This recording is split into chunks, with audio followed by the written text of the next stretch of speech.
Locked away in a northeast Missouri vault is a valuable piece of area history. It's a first-person account of a mother's love for an unusual daughter and a story about their pain. But no one will ever read it. Betty Wiley keeps it in the bank, hidden away from the eyes of a world that wouldn't understand. The turn-of-the-century handwritten journal of Annie Ewing describes what it was like to be the mother of Miss Ella Ewing, the tallest woman who ever lived.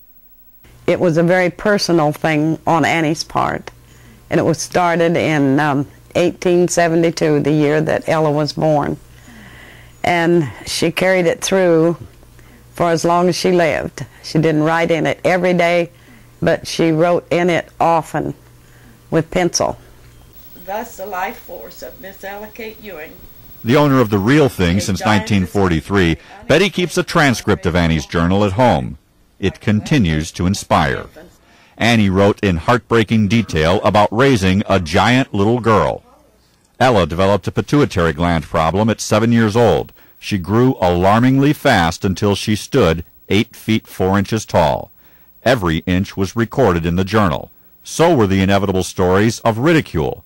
Her mother advised Ella how to overcome it, by standing tall. Unreasonable heart would, like a well-bred team of horses, carry her through all situations and challenges. She appeared to understand. I can just hear Annie saying that. And I didn't even know her, but I can hear her saying it. With Annie's help, Ella not only overcame years of childhood taunting and scrutiny, she made it pay.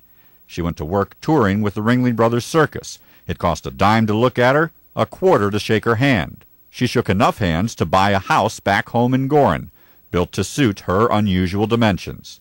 Here she entertained with grace. The ugly duckling had become a swan. When Ella died of tuberculosis in 1913, the news drew a crowd to her home.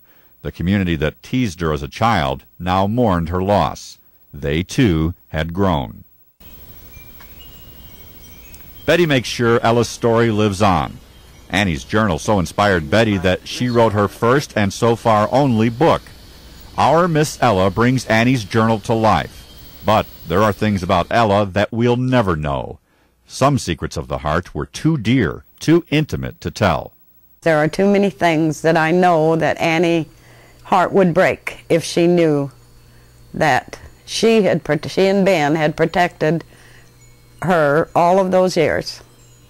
And then for someone who didn't even know the family and cared less to come along and tear it apart and make light of it and make filth of it would not do. And there's not a parent in the world that does not understand that statement. So here it stays, locked away in a safety deposit box. Annie's journal and Ella's secrets, as safe as a lock and key and one woman can manage.